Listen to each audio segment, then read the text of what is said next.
সালাত সিরিজ আজকে আমাদের প্রথম পর্ব। আল্লাহ সুবহানাহু ওয়া তাআলা সর্বপ্রথম সালাতের কথা বলছেন সূরা বাকারার মধ্যে। আল্লাহ সুবহানাহু ওয়া তাআলা কোরআন কারীমের শুরুতেই বললেন যালিকাল কিতাবু লা রাইবা ফি, ইয়া সেই কিতাব যাতে কোনো সন্দেহ নেই, হুদাল লিল মুত্তাকিন, মুত্তাকিদের জন্য হিদায়াত। এখন এই মুত্তাকি কারা? হিদায়াত কোরআন হলো মুত্তাকিদের জন্য। এখন মুত্তাকি কারা? অর্থাৎ আপনি কি মুত্তাকি হতে চান? আপনি কি হিদায়াত পেতে চান?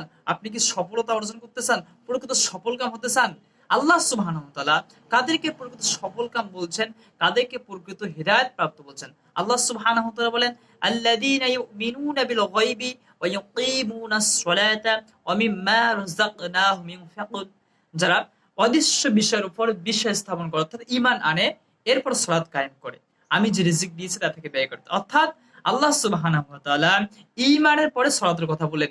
যখন কেউ বিশ্বাস করবে আল্লাহ আছে, আল্লাহ সত্য, ইসলাম সত্য, কোরআন সত্য, যখন আল্লাহকে বিশ্বাস করে, আখিরাত ফেরেশতাদেরকে বিশ্বাস করে, জান্নাত জাহান্নামকে বিশ্বাস করে, মৃত্যুর পর আর একটা জীবন আছে, যখন কেউ এগুলোকে বিশ্বাস করে, তার উপর সর্বপ্রথম দায়িত্ব হলো, সর্বপ্রথম কাজ হলো ওয়াকিমুনাস সালাহ, তাকে সালাত কায়েম করতে হবে।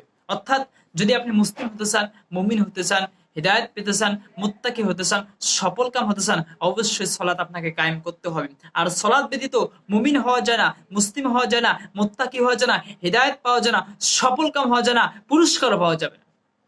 এই জন্য রাসূল সাল্লাল্লাহু আলাইহি ওয়াসাল্লাম বলেছেন, বান্দা শিরিক কুফরের মধ্যে পার্থক্য হলো সালাত, অর্থাৎ যে ব্যক্তি সালাত ছেড়ে দিল সে কুফরি করলো, কাফের হয়ে গেল।